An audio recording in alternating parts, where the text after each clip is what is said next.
Hello, আসসালামু আলাইকুম। সবাই কেমন আছেন? আমি আলহামদুলিল্লাহ আপনাদের দোয়ায় ভালো আছি।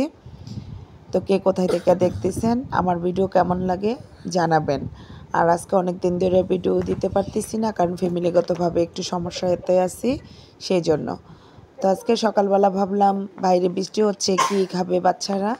তো মাথাতে হঠাৎ করে একটা চিন্তা আসলো যে না, ফ্রিজে তো মুরগি আছে, এই যে মুরগির ফার্মের মুরগির বুকের মাংস, এগুলা কেটে কেটে রেখে দিই, বাচ্চাদের জন্য নুডলস রান্না করি, সোপ রান্না করি, তারপর হচ্ছে কাবাব বানাই। তো আজকে এই যে কাবাব রেসিপিটা আপনাদের সাথে আনলাম শেয়ার করার জন্য। তো কাবাব বানাইলাম।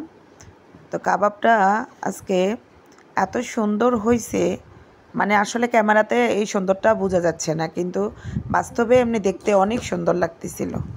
আর আমরা তো একটু মধ্য ফ্যামিলি মানুষ, সেই জন্য ভালো একটা ফোন নাই যে ভালো ক্যামেরা থাকবে, ভালো আসবে ছবিতে, যতটুকু আসে অতটুকুই।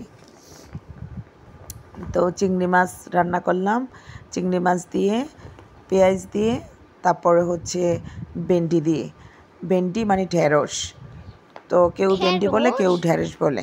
তো এই ঢেঁড়সটা আসলে এটা আমি এই রান্নাটা মালয়েশিয়া দেখতাম। মালয়েশিয়ান ওনারা বড় মাছের টোনা ফিশের সাথে বা যে কোনো ফিশের সাথে ওরা এরকম আস্ত আস্ত ঢেঁড়স দেয়। তো ঢেঁড়সটা অনেক মজা এভাবে দিলে।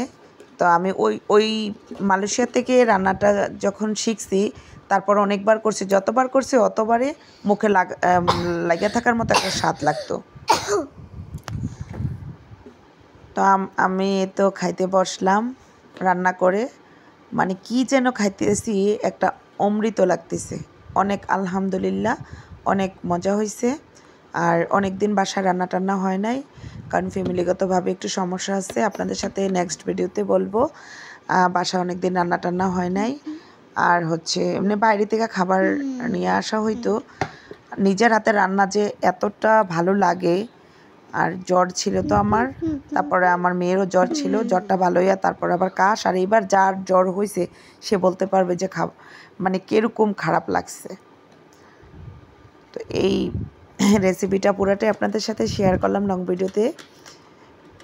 কাবাবগুলা আগে বোটের ডালগুলা সিদ্ধ করে, তারপরে হচ্ছে এগুলাকে যখন ঠান্ডা হয় তখন ব্লেন্ডার করে কাবাবটা তৈরি করে। অনেক মজা এই কাবাবটা। তো আপনারা সবাই হয়তো বা ভাবতেছেন যে আফুটা পাগলের মতো অনেক পক পক করে, এই আফুটার ভিডিওটা ভালো লাগে না। ভালো না লাগলেও না, এই আফুটার পাশে থাকেন, আফুটার ভিডিওগুলো শেয়ার করেন।